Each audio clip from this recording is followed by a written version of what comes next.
Lately, everybody's been talking about Fortnite, and I can get behind this. Fortnite is fun, chaotic, and it's better than PUBG. But I'm sure most of you are probably done hearing about Fortnite, and hell, I am too. Today we're talking about a different third-person shooter, one we looked at the beginning of my channel 1 year ago. So today, for my 1-year channel anniversary, we're talking about the first game in my favorite series of all time, Uncharted Drake's Fortune. Last year I played through this game in a poor quality Let's Play series. I don't recommend watching this series. The link is in the description anyway. I'm a little bit nervous for today's video because now that I've played through every main series game in the Uncharted series, I wonder if my opinions will get better or worse. Originally I love this game. I would have given it a 9 out of 10. But I'm not so sure if I'd rank it so highly today.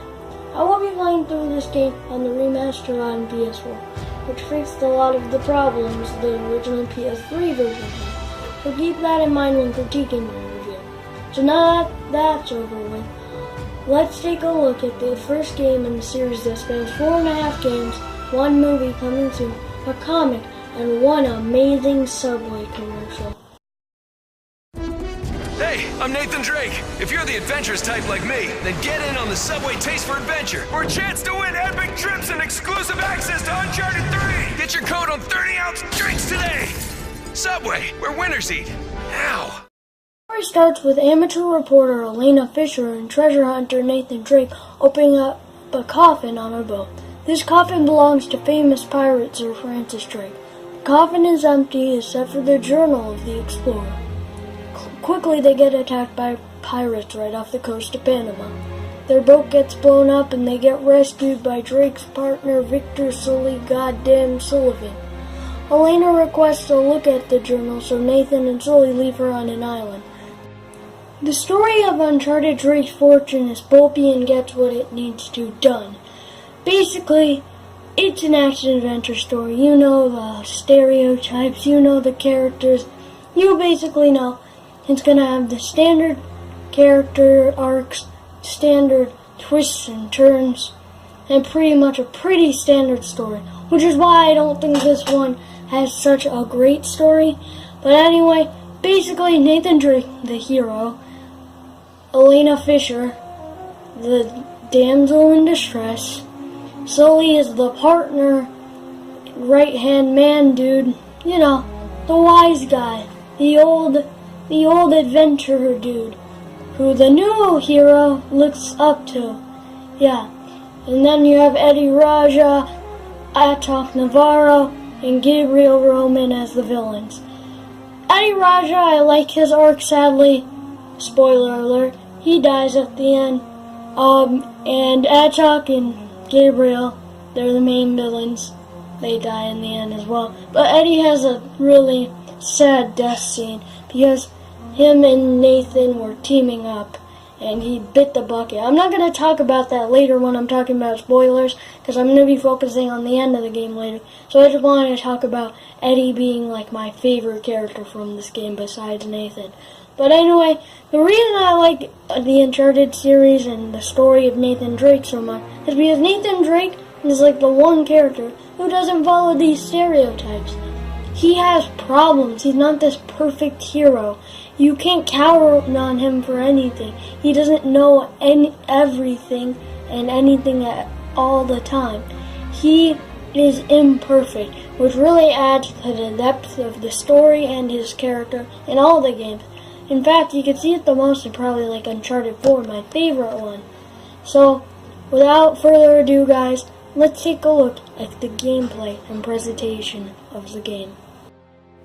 The bulk of the game takes place on one island. Most of the locales are jungles or ruins, but sometimes you'll get something really interesting, like a Nazi bunker or underwater city.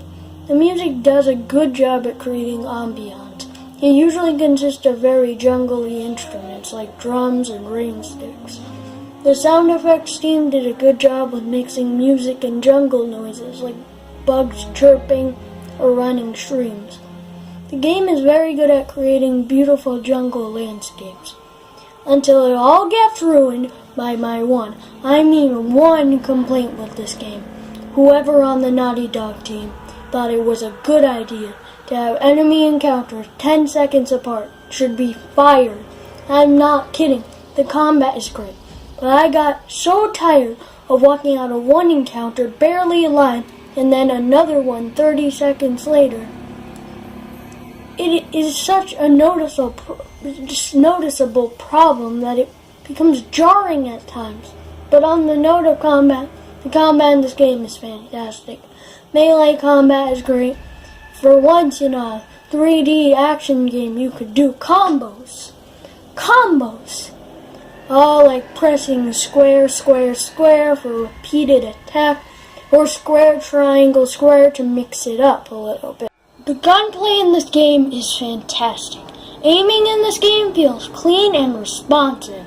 Oh, and when you pull off a headshot, you feel like a 100% unadulterated badass.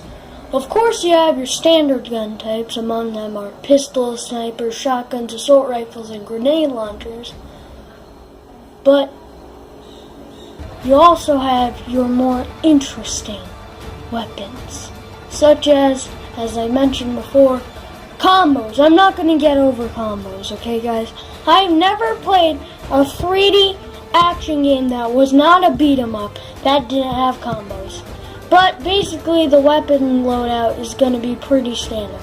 You'll probably be using one pistol and one assault rifle, or a version of each, for the most of the game. Sometimes you'll switch it up if you find like an RPG or something, but really you're probably going to stick to those two. Personally, near the end of the game, I use the Dragon Sniper a lot, because I'm a great sniper in like every game. It's great. I'm super good at humble brag. But yeah, most of the time you're just going to be using one standard pistol and assault rifle. But take a look into our brains for a second. Imagine Drake's fortune as a bowl of delicious nachos, and the shooting mechanics of that one chip, that one single chip on top of the entire bowl of nachos that the person at Chipotle puts like everything on, and everything just congeals off of it. That is the gunplay in this game. That chip equals the gunplay in this game. Without the gunplay, of course you have your small empty lame chips with like 2 grains of cheese on it and like 1 dot of guacamole. But that bowl of nachos, in this case Drake's fortune, would be nothing without that one amazing, beautiful, tasty. Boom, you put your cheese on. Now we gotta go to the next thing. Now you can go with either Frank's Red Hot or guacamole, but I'm gonna frankly just go for the guacamole straight away. Put that on. A nice spoon of that. Just plop that. Learning a cutting board tutorial. Now eat the ass guacamole. Alright, and finally our last ingredient is beautiful bottle. Frank's Red Hot Original. Make sure it's original, guys. Gotta be original, the good stuff. Okay. Well, finally, I wanna get a nice open of that. You made yourself a pretty good nacho. A singular nacho.